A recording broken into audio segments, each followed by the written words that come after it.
Have you ever had that feeling? Your inner voice saying, don't do this. And then you ignored it anyway, only to discover later you were right all along. I know I have. Looking back over 67 years, some of the biggest mistakes I've made began the moment I ignored my instincts. The funny thing is, animals don't seem to have that problem. A dog doesn't usually spend 3 days second guessing itself, and a shark doesn't call its friends for a second opinion. But humans, somewhere along the way, many of us learned to stop trusting ourselves. And as women, haven't we been hearing about women's intuition our entire lives? Why would we bury those feelings? Have we lost faith in our inner voice? Because the truth is, our choices have consequences. Sometimes they work out beautifully. Sometimes they become mistakes. And sometimes those mistakes turn into regrets. What I've learned is that the hardest part isn't the mistake itself. It's what happens afterwards.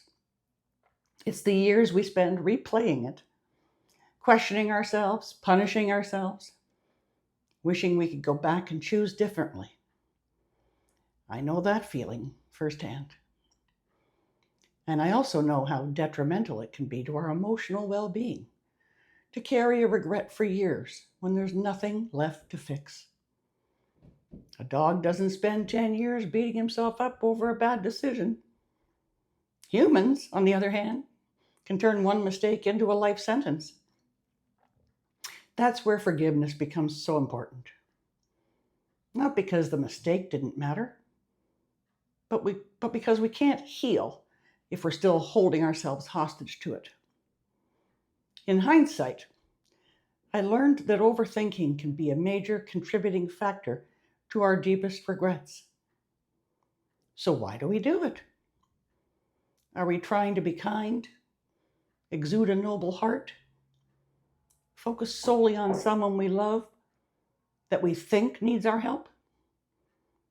During one of the most painful decisions of my life, I convinced myself I was doing the right thing.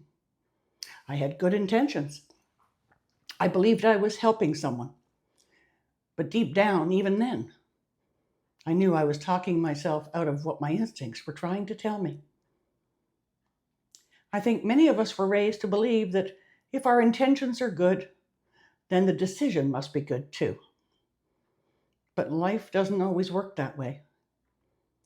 I know now that good intentions do not always override good instincts. So allow me to share what 67 years taught me about our sixth sense, if you will. First is that instincts rarely arrive with a detailed explanation. They usually show up as a feeling, a hesitation, a discomfort in your gut that you can't quite explain. Yet we still tend to overvalue our logic and undervalue our intuition. Based on my life experiences, and yes, a few regrets, I'm firmly convinced that our gut feelings are often trying to protect us long before our minds catch up. Ultimately, what would I tell my younger self today if I could sit down with her over a cup of coffee? I'd say, when something feels wrong, doesn't quite fit your plan, take heed. Don't dismiss it simply because you can't explain it. Give yourself permission to listen a little longer to what your inner voice might be trying to tell you.